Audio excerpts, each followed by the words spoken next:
Well, good evening, everybody. Thank you so much for joining me tonight. I was really excited when Logan and I exchanged emails about what is the presentation that I could do for a new Sip and Learn. And so you'll discover through this presentation, I compiled some examples and experiences of what my journey has been as a professional, starting in law. I'm an attorney turned entrepreneur. And what that's been like, and what are the lessons I've learned in working with men in male-dominated industries. So as she mentioned, here are some of the brands and companies that I've helped co-found here in Nevada. I'm also invested in several other companies as an angel investor. It's something I really enjoy, helping our entrepreneur community and startups. I've also been featured in several publications. I love writing for Forbes and other business publications, mostly about women in business and entrepreneurship. I think it's really important for people to share their experiences so that way we can all continue to learn from each other. So this is a photo of me from July of 2010. And that was my very first big girl job. I finished law school, I moved to Las Vegas, and I started working for a mid-sized firm. And what we have next in the presentation are basically some examples and tips and tricks and tactics that I wish I could have told my 25-year-old self sitting behind that desk. So the first item is handling clients who only want to work with men. It's something I encountered very, very early on working at the firm. My very first year, so I was a first-year associate, I was 25 years old.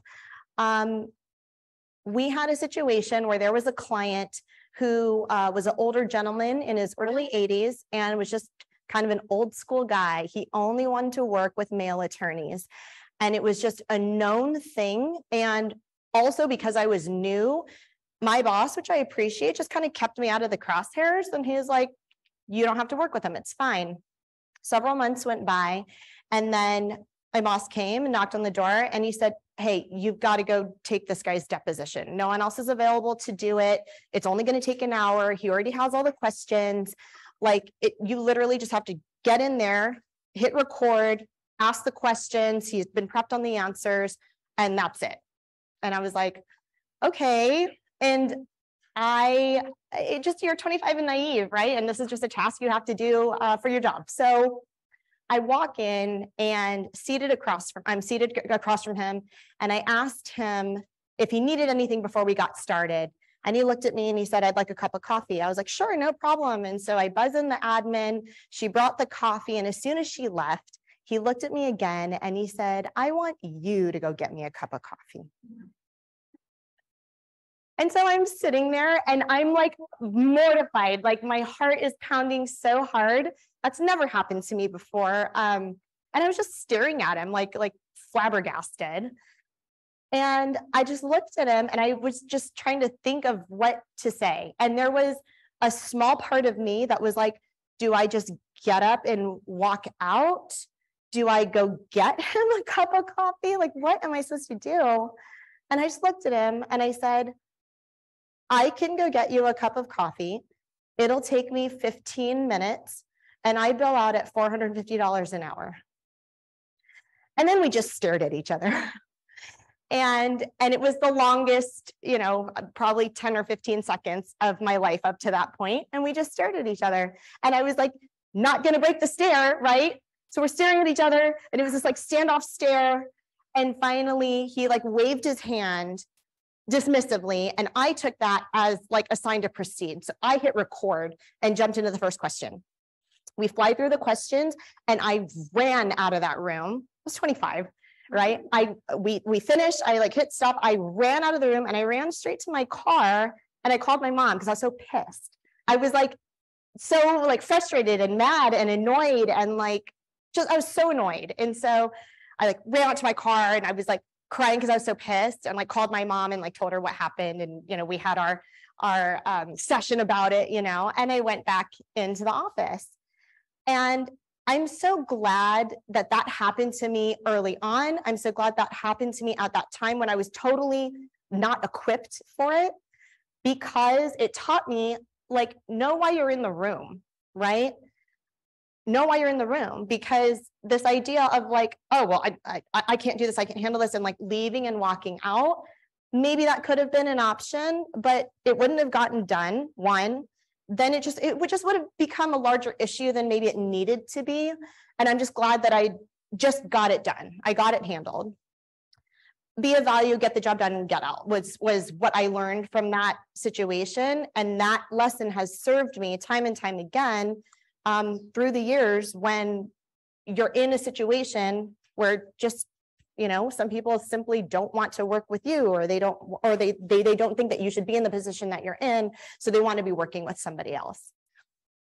So just understand, you know, that in general, it's not like you're going to change their hearts and minds, right? We're not going to finish that deposition and he's going to look at me and be like, Lisa, you actually are so great and so smart, and I'm so sorry that I said that to you and was condescending to you, right? Like, that's not going to happen. In general, it's probably not going to happen. So you can't hold out and wait for that apology, right? Or expect that from someone who feels that way. You just have to get the job done, know why you're in the room, accomplish the task, get out, and like chalk that up to a learning lesson where you're like, okay, good. I'm glad that happened to me, because then I will be better equipped in the future. I will be able to share that experience with other people, so that way they're equipped in the future, as opposed to, you know, just being mortified and sitting there and being completely at a loss of words and not knowing what to do. So number two, so working with older men and men in your peer group. So I will say, in general, and these are just my experiences, in general, most of the men that I've worked with, whether it's older men or men my age or men younger than me, they just view me as a professional peer. And it's been like 99% of my experience. It's just they view me as a professional peer, and like everything's totally fine. That second bucket of as like a bonus starter or a family member, I've experienced that more with male mentors in my life. They're mostly older men, or all my mentors are older men, and it's awesome. Like one of them refers to me as his bonus daughter, and so we have this really great relationship where this is someone who cares about what's going on with me, not only professionally, but also personally. And they try to protect me, and they care for me, and they love seeing that I'm learning things, and they want me to grow. They love watching me grow. And then sometimes you will encounter men who consider that they might try to date you while you're in a professional setting. And I understand, you know, sometimes that works well, right? People have met their spouses at work functions or at the same office or whatever it is. In general, I've always steered clear of it, because I would prefer to be in the professional peer category and just not make things messy. But again, what can you do if that person really just thinks that there could be an opportunity? Like, they're hearing what you're saying and they're, you know, trying to be respectful, but like, you know that if you gave them an opportunity and opened that door a little bit, there could be more potential there. And especially if it's unwanted, right? So what do? Number one, like if they won't draw a line in the sand, like you have to. It's incumbent on you. It's not, you can't wait around for them to like mature one day and be like, this is inappropriate, right? Like you have to be the one to be like, I am not interested in anything other than a professional work relationship with you. Like, thank you, but like you have to say it. And like some men literally will just like nod and then like go back to doing what they're doing. So you can at least draw the line in the sand. In my career, even as like a law student, I've used every prop in the book, from like fake engagement rings to, you know, like, you know, you bring +1s to events that you're just like, I'm not even dating this person, but like he's a hot guy and that's who I need on my arm right now because this is the situation we're going into. When I was in law school, I did my summer associate position with a big national firm. And this is before the global financial crisis. So this is like Lehman Brothers was still intact. So there was like a lot of money flying around. Associates were getting corporate credit cards. We were going to the Hamptons. Like it was a good couple of summers, right? And I realized really quickly, here I am in this peer group, right? We're all pretty much the same age. We're all students still. And we're all spending a lot of time together during the day, and we're all going out and drinking at night, going to dinners, going out to the Hamptons. And I was like, if I don't set boundaries really quickly, things can get out of control really quickly. So I had this, like, so embarrassing to say, I had a fake engagement ring that I bought from one of these like little stands in New York, like, you know, like the street vendors. And I bought it. I think it was literally like $7. I bought it though, because I was like, I'm just going to say that I have a boyfriend in Florida. That's where I went to school. I'm just going to say I have a boyfriend in Florida, and like, I'm engaged, like, and it worked. It worked enough where they were like, oh, you're not available. And then they, glommed onto someone else. So it worked from that standpoint. I don't recommend it. It's dishonest. But as a 22 and 23-year-old student, it completely worked. The other advice I have is limiting your circumstances. Being in real estate, being in venture capital, oftentimes you're dealing with clients and investors who are men, who are older men, and you get a lot of opportunities for like dinners, right? Client dinners, and people are flying into Vegas and they want to meet up. And in my 20s, I would go. I would say, okay, great. Oh yeah, there's a client dinner going on. Okay, awesome, sounds good, And again, like through experience, I realized like that's not the move. And so what I love doing now is breakfast meetings. I love to say, unfortunately, I'm not available Thursday night, but I would love to have breakfast Friday morning. Would that work? And like, honestly, it's also a good litmus test to see if they actually do want to see you, right? Because then they're like, oh, you're asking me to get up at 9 a.m. to go have breakfast in Vegas? And they're like, all right, done, The Four Seasons is a great go-to. There is a restaurant there called Veranda. It's inside the Four Seasons property. It's valet only, but it's free. They'll validate it if you're there. And there's no casino to walk through. It's super easy to get in and out. It's on the south end of the Strip. And so it's great for visitors too, who are staying on the Strip. And it's beautiful and it's quiet and the service is great. And I don't know how many breakfast meetings there, so much that the staff knows me there, and I'm always showing up with like different men, sketchy, right? But it's always breakfast, for breakfast, no less. Yeah, exactly. And so it's a great spot for it, but I'm a big fan of breakfast meetings. If you've got to meet up with clients, investors, whatever it is, as opposed to the dinners, because the dinners is the opportunity for alcohol. It's the opportunity to extend the evening, right? They're headed out somewhere else. We're going to stay and smoke cigars. We're going to stay and have another drink at the bar next door.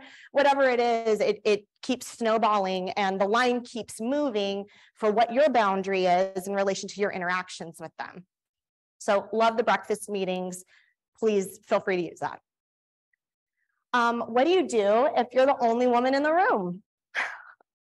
This has happened to me many times.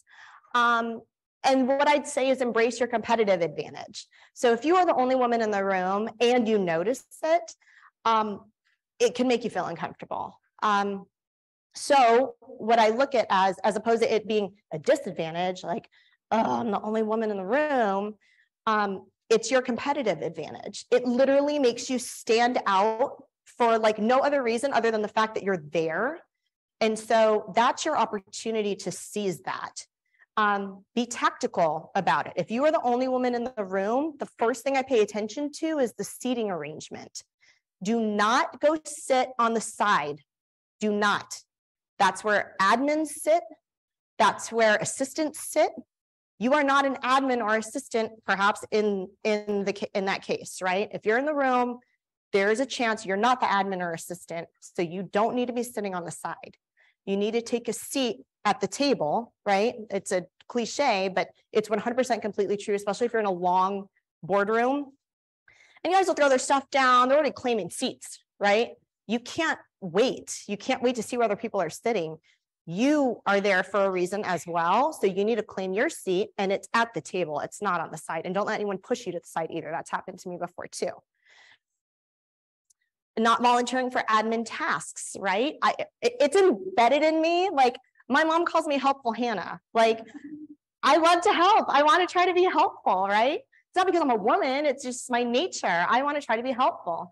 And in that type of setting, especially again, if you are the only woman in the room, you're not there to be helpful, Hannah. You're there to get the job done, raise the money, talk to the investors, whatever the role is that you're there.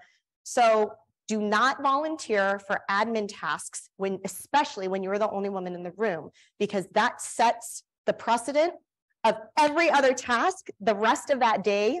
And you've done it to yourself. I've done it like personally. It's happened to me before where I realized it and I was like, damn it. Like, because you can't undo it at that point, right? You can't be like, no, like tell that other guy to go get the bagels from the other conference room, right? So don't volunteer for admin tasks. Don't try to be helpful, Hannah. You're there to get some things done. Again, being tactical, right? Like your appearance, especially if you're the only woman in the room, you will stand out simply because of the fact that you're there. So how else can you embrace your competitive advantage? I think just little things, and we hear it all the time, with styling or whatever, but, embracing your style. Like I grew up with like the modeling and pageantry and dance recitals. And it's like, I love high heels and dresses and makeup and like all those things that I grew up with that all just been part of like me and my identity and my like operating system.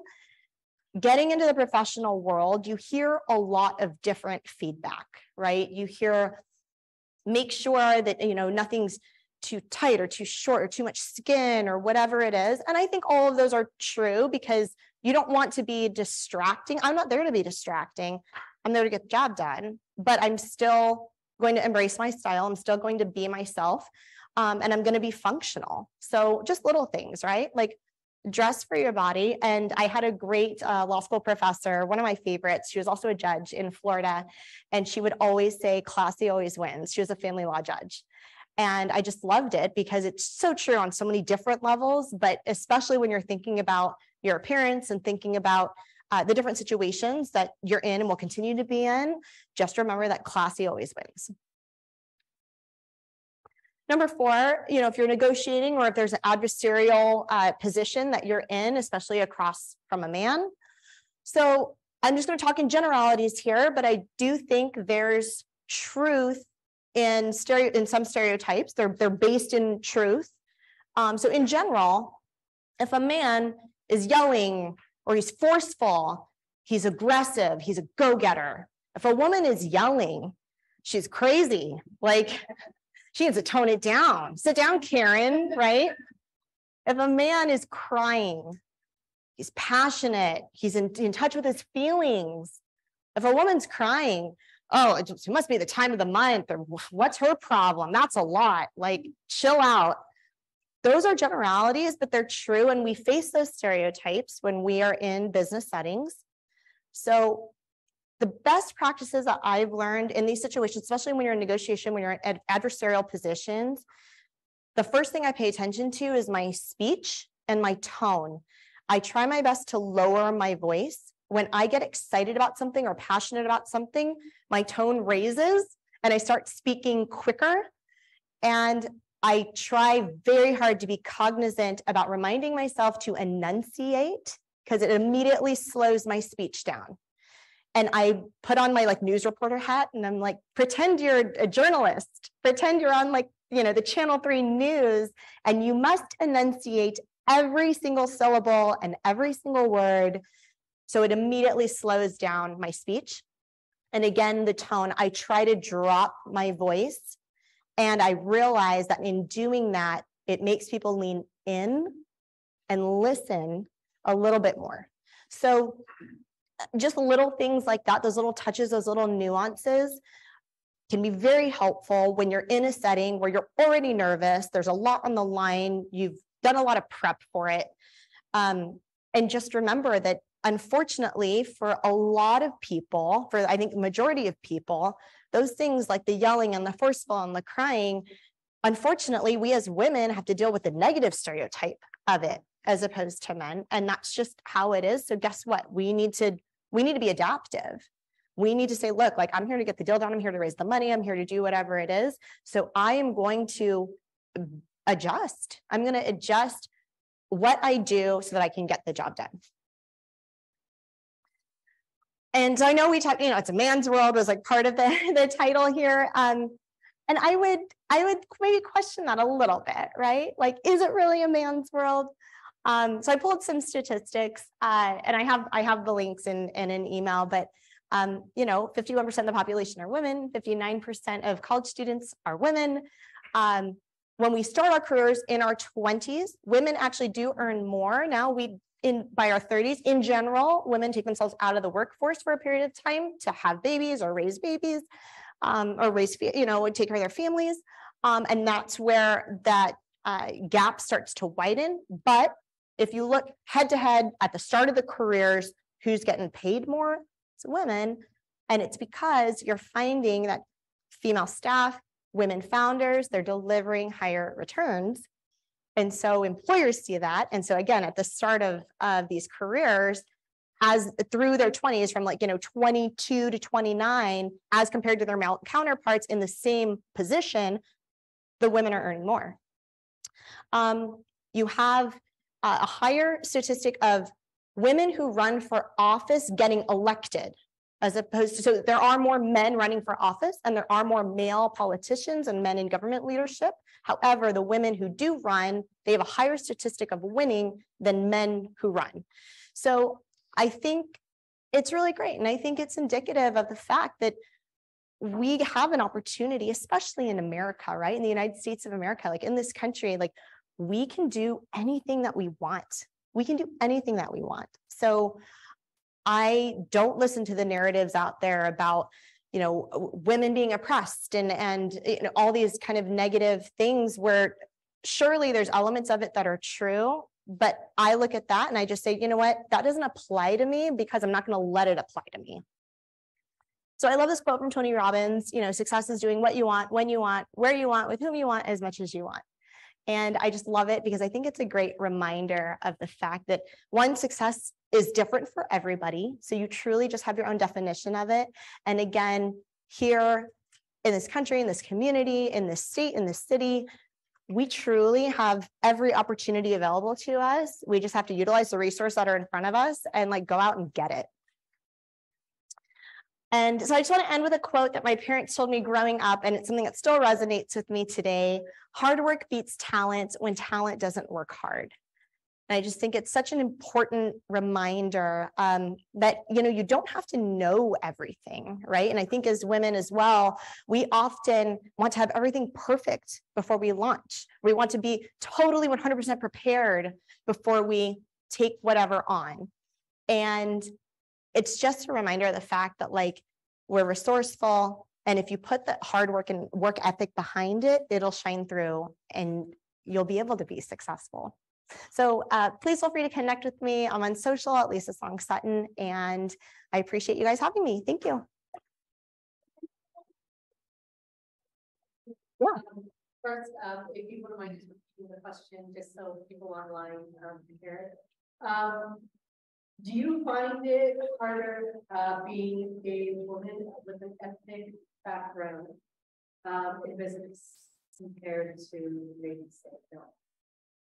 Yeah, so I don't find it harder being a woman with an ethnic background in business.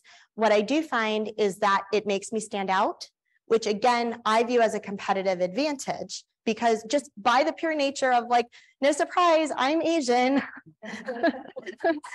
What? Just by me being in the room, right? All of a sudden I stand out. And so that's either an opportunity for people to ask me, talk to me, come up to me, whatever that is. And I don't view it as a disadvantage. I look at it as a severe competitive advantage, because I know that attention, those set of eyeballs, is just an opportunity for me to seize it quicker. Anybody else have any questions for Lisa? Did you have the same experience when you were doing your venture stuff that you did as an attorney? Yeah, so in venture capital, and I'm still new, this is about a year in, and with the Veteran Fund, I have 3 great GPs with me as well on this journey. There's 4 of us total in the fund, and the other 3 of them are frankly white men. They're young white men. And what I realized in VC is that there's not a lot of women, and there's also not a lot of women who are ethnic, and there's also not a lot of women who don't come from tech as well. And so I had all of these, like, not strikes, but like maybe perceived disadvantages against me in getting into it. But I looked at it again as an advantage. I look at it as an opportunity. And so with the fund, initially, the guys, my now GP partners, had pitched me as an LP. They hit me up last year. I've been approached by a couple different funds, and so much so, I mean, one last year I flew to Park City. I did a lot of due diligence with them and spent quite a bit of time with them, but I realized it wasn't going to be the right fit. Coming off of that trip, my now current partners hit me up. I knew one of them really well. I've known him for a couple of years prior. I didn't know the other two. They were his buddies. And they said, hey, we've put together this fund. Here's what we're doing. We're really excited. We'd love to do a Zoom with you and like pitch you on it as an LP. And I'm like, sure, let's do it. We sat down. I loved everything they were doing with it. And I was like, I'm in, count me in. And so I wired my money, signed my documents, like all the things, right? And 2 days later, I called Justin, who was the GP that I already knew. I called Justin and I said, what is it going to take for me to be a GP? And he was like, it's not really how it works. He was like, well, what do you mean? And I was like, I love what you guys are doing. I think it's like really special and unique. And I want to play a bigger role in that. I want to help really select the companies that we invest in and the founders that we invest in. I want to help handhold these founders. Like, I want to do more than just write a check, and I want to do more than just like be around for your quarterly whatevers, right? And he's like, and I'm like, talk to the guys. I'm happy to fly out to, they're in California. I was like, happy to fly out to California and spend some time with you guys, and so they can get to know me. But this is really important. I really think you guys need to think about this. And he called me back and he was like, come out to California. The guys would love to, like, sit down with you further. He's like, we already think you're impressive. He was like, but this is like a different thing, because now they're talking about diluting themselves, right? To make room for me in the fund on an equity level. So they need to get to know me, which I totally get. So I'm like, okay, good. And that's what happened. So I would also say, don't feel like if you have one circumstance and opportunity that comes to you and you feel in your gut that there's something else there that you could do, that you can add value, and that you need to ask for that too, like, do it, push for it, because you may end up being the GP in a fund instead of just an LP.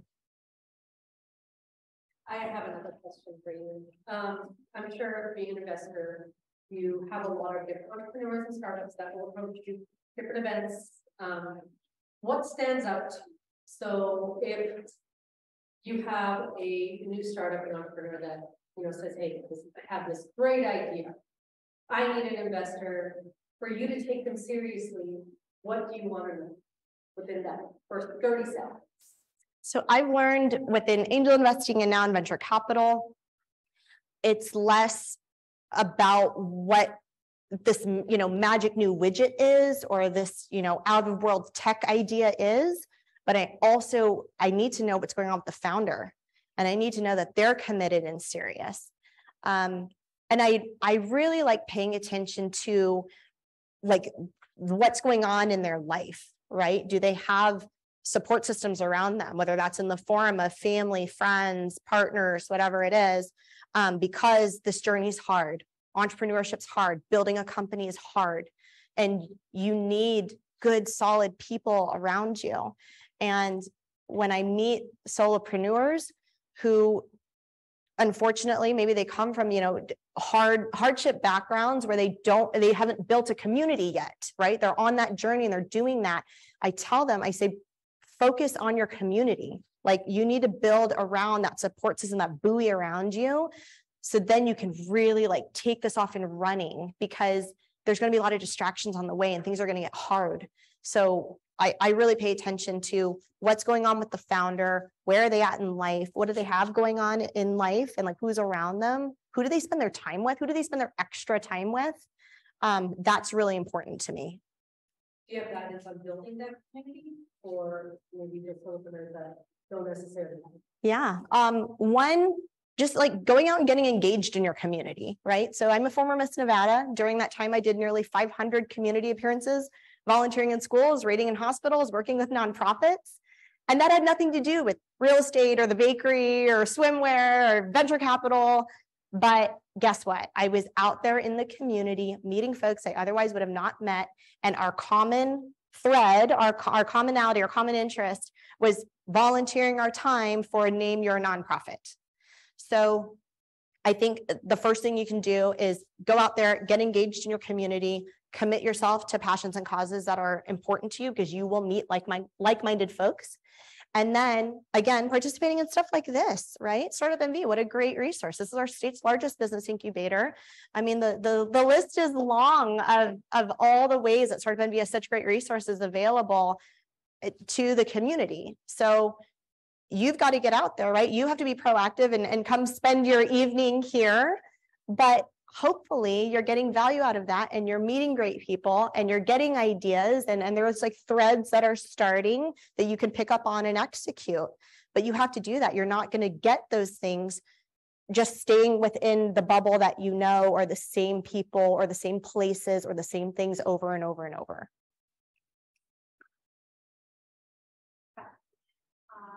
Because women say they have kids, or I feel like they're more of a support system for everyone else around them, their family, friends, whatever it is. Did you ever question work-life balance? I feel like as a woman, they got for that extra than say a man would. So especially with engaging community, promoting all these different things. Did you just feel like it was a stage where you're like grinding, or one day it would be balanced? Or how did you go about that? Especially even taking care of yourself. How did you fit it? I think you have to look at priorities, and your priorities will change according to like the chapter or level that you are in your life, right? It's not that you choose these priorities and that's what you're committed to for the next 20 years. It will change at every level of your life, every season of your life. And with, women with, so like we do have this like different biological factor, right? If you want to have kids, if you want to have your own natural born kids, there's a certain different criteria perhaps than men, or for women who don't want to have any children, or for women who don't want to have their own children, whatever those circumstances are, they can all be different. I think one of the most inspiring things for me to see that like it's totally possible. It's not only like the community of female entrepreneurs who are also wives and mothers, but military spouses.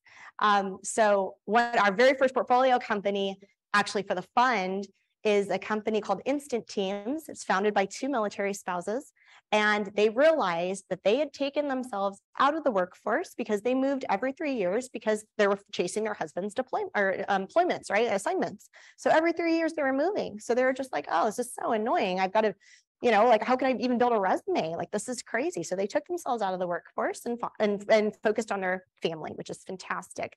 But then their kids started getting a little older and they're just like, I want to do something else, And so they created a company called Instant Teams that just did 13 million ARR last year. And it's an online platform, online marketplace, where the entire workforce is made up of military spouses from around the world who are deployed, or, they're with their husbands at all these different bases all around the world. And it's all these different virtual tasks that can be done, whether it's customer service, whether it's accounting, that workforce that's able to work remotely, their workforce is military spouses.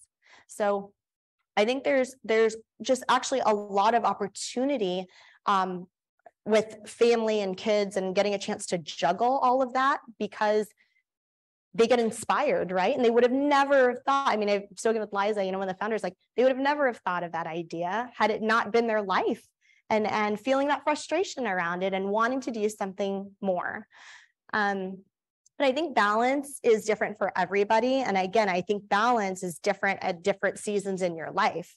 I've really enjoyed spending the last 12 years, like grinding and building. And I do that because I like having different money coming in from different places at different times. So I focused on building ventures where I can partner with an operations partner and we can build a company with processes and staff that doesn't require me to be there anymore. I haven't baked in probably 7 years, but I own a bakery, right? So you have to figure out what is it that you want. It could be something as simple as I just want different money coming in from different places at different times, right? And you structure your life in that way so that now I have a lot of flexibility where I can pursue things that are important to me, like the fund, getting a chance to work with those founders there and my partners there and our LPs, getting a chance to perhaps focus on family and these other areas where I wasn't focused on that in my 20s and my early 30s. So build your life in how you want it. And if you want to just pursue flexibility, you'll have that time to be able to do these other things. It's not binary. What's your morning routine? So I'm an early riser, big fan of sleep, and I'm an early riser. I try to get up between 6:30 and 7, unless I'm working out, and I'll train at 6 a.m. with my trainer. Otherwise, yeah, like 6:30 to 7, I get up, so that way I'm like totally out the door by 8. I get up. This is really cheesy, but actually it's a good pro tip. This is a pro tip. I text my mom. I used to be on a group text with both my parents. My dad passed away in 2020, but I text my mom and I just say, hey, good morning. Have a great day. I love you. And it's this easy, like positive intention that I start my day with. And my mom, she's on like an emoji kick right now. She's on like balloons. So she like sends back these red balloons, but like, it's awesome, right? Like it's my one thing to do, like in picking up the phone that's the first thing I do on my phone. I send a positive outbound text. I make my bed. I take my dogs out. And so again, that like gets me moving, right? I go on walks. I live right on the strip in a high rise. And so I walk my dogs in the Crystals Mall. Like they walk past Gucci and Louis Vuitton and all the places, they're all closed and they're corgis. And so it's actually really fun because if you're walking dogs on the strip at 7 a.m., there are undoubtedly people from the night before, right? Who made perhaps poor decisions the night before. And they're like shaming out of there. And they're just like so excited to see someone with dogs because it's just so unexpected on the strip. So I get a little exercise in. I get to bring joy to other people for fleeting moments. And then I get ready. So with makeup and hair and all that kind of stuff. During that time, I'll either have a podcast on or Pandora Pop 2K. Right, the 2000. I still think it's like 2005. And so I'll just have that on and I'm grooving and I just get myself ready for the day.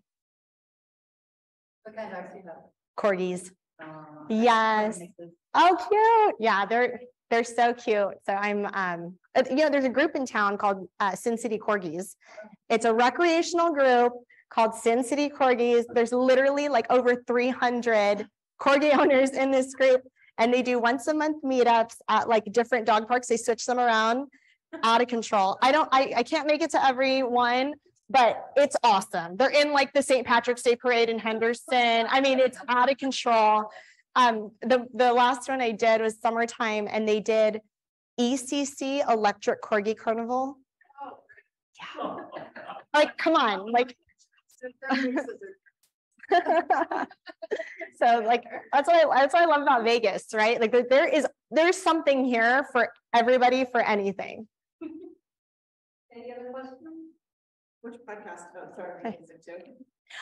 So I love, Tim Ferriss, when he does Tools of Titans, I think that's a great one. Sometimes in the mood for Gary Vee, like sometimes in the mood to be yelled at a little bit, right? Where he's just like, just do it, you know? I also like it's like Meditations by Marcus Aurelius. And it's just someone like reading the book. I think it's really helpful. So yeah, there's a lot of great ones. What advice do you have on building opportunities, whether it's being asked to be a mentor, an advisor, or even on board, when you just feel like you don't have the time to give it your all, but it's something that you should be able to do? want to be a part of or passionate about? Yeah, so bandwidth is really important, right? And so if you have to be self-aware enough to understand what your bandwidth is. I get asked often to mentor or be part of boards or whatever it is. And what I try to pay attention to is what are projects that I can see a long-term involvement in. And it doesn't have to be at the same intensity level, perhaps initially, but would I still be involved with them if I'm not on the board? Would I still be involved with them if I'm not in this like leadership role with them? And so I consider that. And then just the reminder that like you can't draw water from an empty well. And I spent my 20s being super stretched. And I'm glad I did, because it taught me that you can't draw water from an empty well. And I realized I was doing, 65%, 70% capacity on all these different things, when if I would just pare down what I felt like was really important to me, that I also felt like I could provide real value in, then I realized I was operating at 100% on these various things, and it was really, really good. You mentioned some of the podcasts and things like that. As far as books go, Yeah. What's been the book either recently or in the span of time that's really just been like a wow that helped you like just really take a big step forward in everywhere you're at right? There's been a lot of books that have definitely contributed to my journey and my mindset.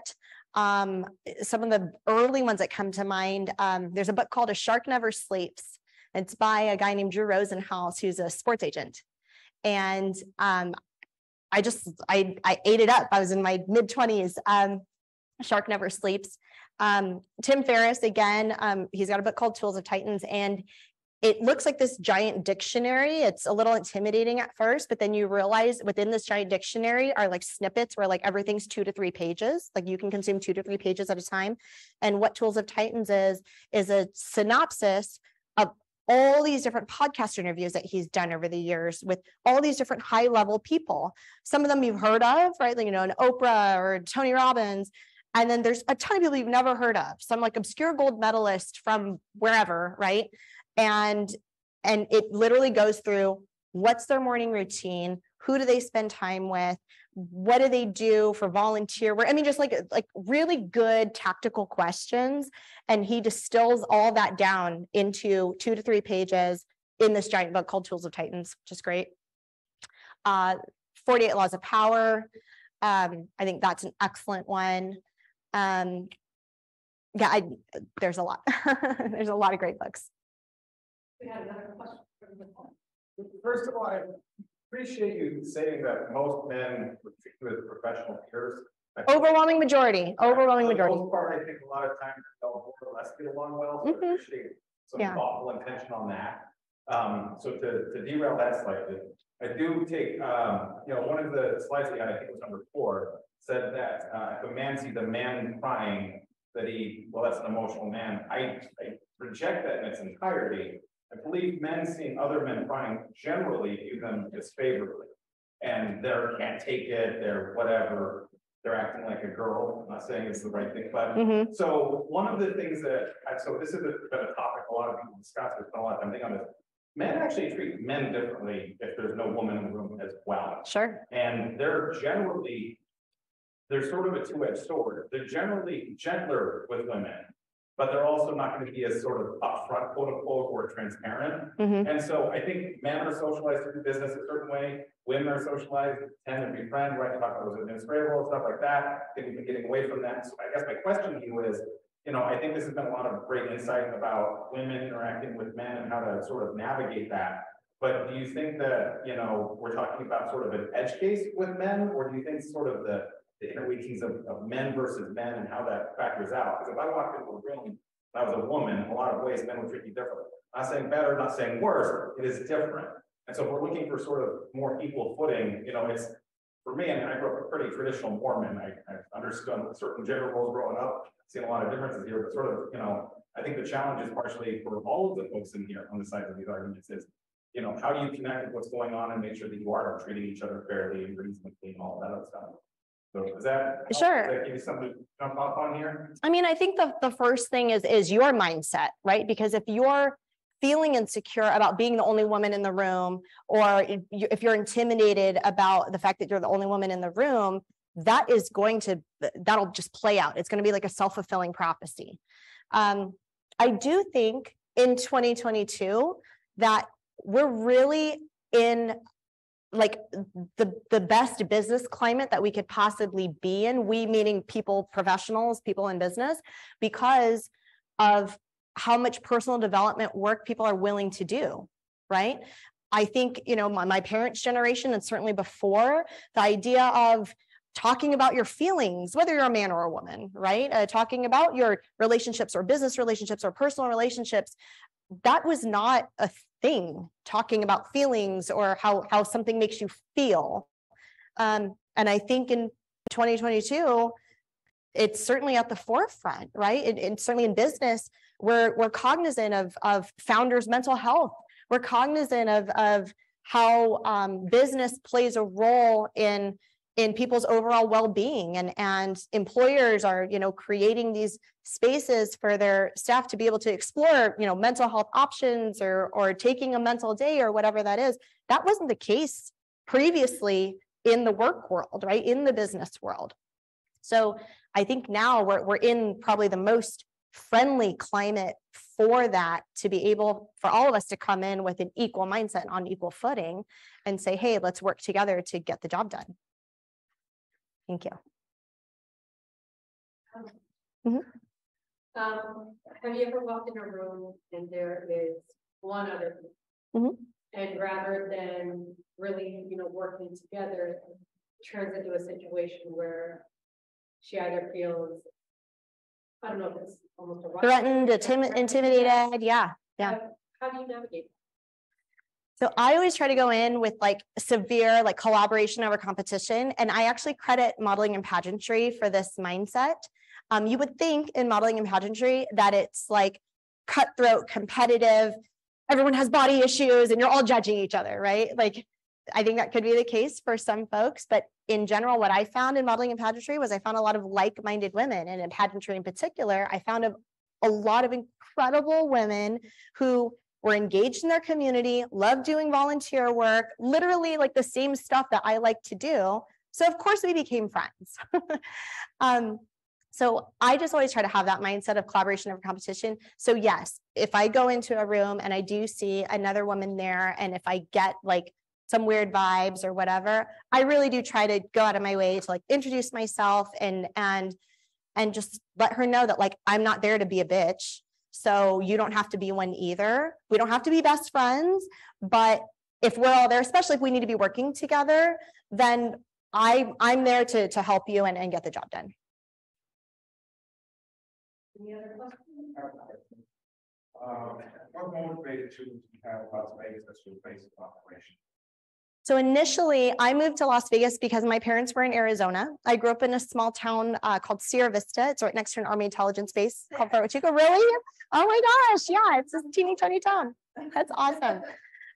Yeah, so I grew up in this small little town called Sierra Vista in Arizona, and I went to school in Florida. And so I knew that once I finished school, I wanted to come back kind of West Coast-ish because my parents were going to be staying in Arizona.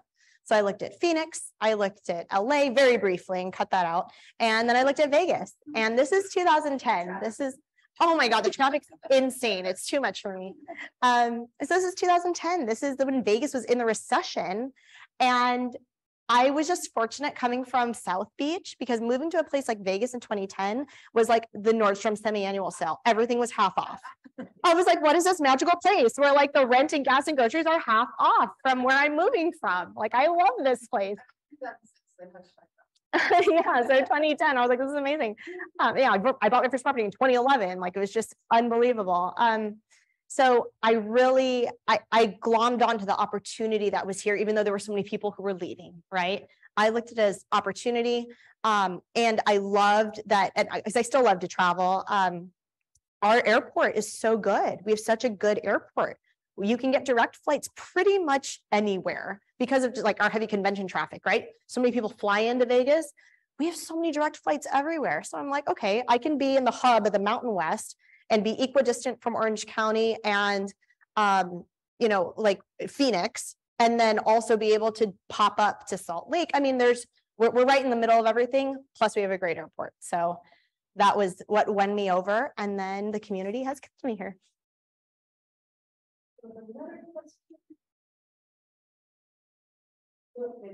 I have a question. Yeah. So I'm at a crossroads. I've got a potential offer for acquisition versus just trying to find enough money to make my project go. I fear that with the acquisition, I might lose some control, even though I'll be an officer and everything else. Yeah. What's the answer? Because, you know, what's the things I should be thinking about when it comes to building a product that's going to change the world, but I can own all of it, or I can't afford to build a product. Yeah. So I have to apply.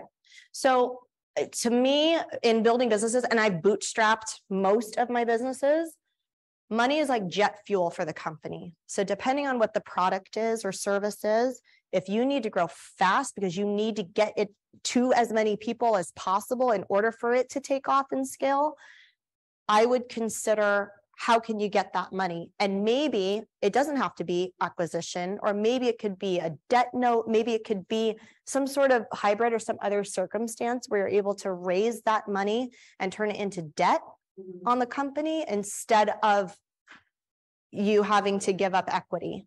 Right.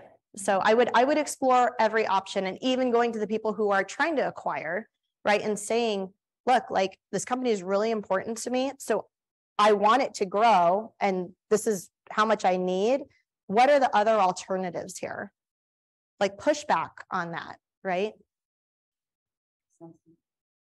But that's an exciting time. That's an exciting, that's a first class problem to have, you know? Thank you so much, guys. Appreciate it.